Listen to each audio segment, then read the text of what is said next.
आइए एक छोटी सी लेकिन बहुत गहरी कहानी सुनते हैं। एक ऐसी कहानी जो शायद प्यार, ईमानदारी और इंतजार को लेकर हमारे नजरिए को थोड़ा बदल दे। तो कहानी शुरू कहाँ से होती है? किसी बड़े रोमांटिक वादे से नहीं, बल्कि शादी से ठीक पहले एक बहुत ही अजीब, मुश्किल और सच्ची बात से। और ये रहा वो पल, वो एक लाइन जिसने सब कुछ बदल दिया। संतोष अपनी होने वाली पत्नी से कहता है, जरा सोचकर देखिए, ऐसी बात कहने के लिए कितनी हिम्मत चाहिए होगी, और इसमें कितना बड़ा रिस्क था। तो मतलब क्या हुआ इसका? इसका मतलब यह है कि उनके रिश्ते की नींव किसी झूठ पर नहीं, बल्कि एक बहुत ही मुश्किल सच पर रखी जा रही थी। और यही तो सबसे बड़ी बात है ना? किसी भी रिश्ते के लिए इससे ज्यादा मजबूत शुरुआत और क्या हो सकती है? अब सवाल ये उठता है कि संतोष ने तो अपनी बात कह दी, पर उस लड़की का रिएक्शन क्या था? और यहीं पर यह कहानी एक बहुत ही कमाल का मोड़ लेती है। एक ऐसा मोड़ जिसकी किसी ने उम्मीद नहीं की होगी। देखिए, ज्यादातर लोग क्या उम्मीद करते हैं कि लड़की रोएगी, गुस्सा करेगी या फिर सवालों की झड़ी लगा देगी, है ना? बिल्कुल नॉर्मल होता।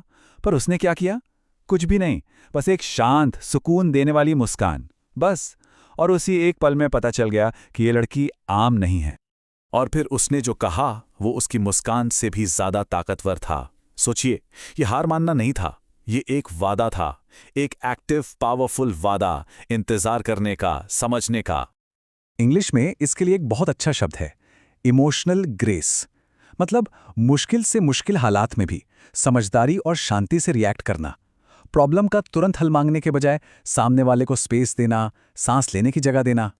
तो अब शादी हो जाती है, और कहानी का अगला हिस्सा इस बारे में है कि उसने अपना वो वादा कैसे निभाया। शब्दों से नहीं, बल्कि अपने रोज के कामों से, अपनी खामोशी से। तो उसका ये इंतजार करना आखिर था कैसा? ये कोई एक दिन की बात नहीं थी, ये रोज की प्रैक्टिस थी। पहला, कोई शिकायत नहीं। दूसरा, कोई गुस्सा नहीं। और तीसरा और सबसे कमाल का, हर दिन संतोष के लिए बस थोड़ा थोड़ा प्यार समेटते रहना। उसने कभी कुछ मांगा नहीं, बस देती रही। और यही बात है, प्यार हमेशा बोलकर नहीं जताया जाता। उसके कामों में वो सब कुछ था जो शायद 1000 शब्द भी नहीं कह सकते थे।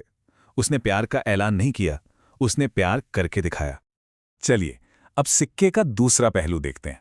कहानी वापस संतोष के पास आती है, और हम देखते हैं कि ये सब उस पर कैसे असर कर रहा था, कैसे वो इस खामोश प्यार को धीरे धीरे समझ रहा था। देखिए, संतोष का मन कोई एक झटके में नहीं बदला, ये एक पूरा सफर था। पहले पड़ाव में उसमें ईमानदारी दिखाई, दूसरे पड़ाव में वो बस देखता रहा, उसके सब्र को, उसके प्यार को।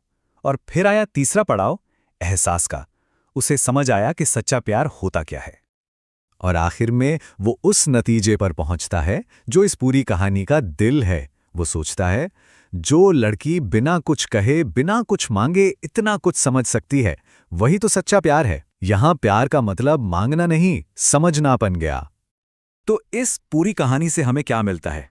कुछ बहुत जरूरी बातें। पहली, कि रिश्ते की सबसे सच्ची नींव ईमानदारी ही है। दूसरी, सब्र रखना एक कमजोरी नहीं, बल्कि बहुत बड़ी ताकत है।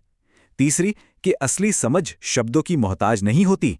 और चौथी, सबसे गहरा प्यार अक्सर सबसे खामोश होता है। अब जरा शुरुआत वाली उस बात पर लौटते हैं। अब इस लाइन का मतलब और भी गहरा लग रहा है ना? प्यार को आप जबरदस्ती नहीं कर सकते, वो तो अपने वक्त पर ही खिलता है। तो आखिर में एक सवाल सबके लिए, जिस पर सोचने में मजा आएगा। क्या असली प्यार ये जिद करता है कि उसे महसूस किया ही जाए, या फिर वो बस चुपचाप एक ऐसी जगह बना देता है जहां प्यार खुद ब खुद पनप सके? सोचिएगा जरूर।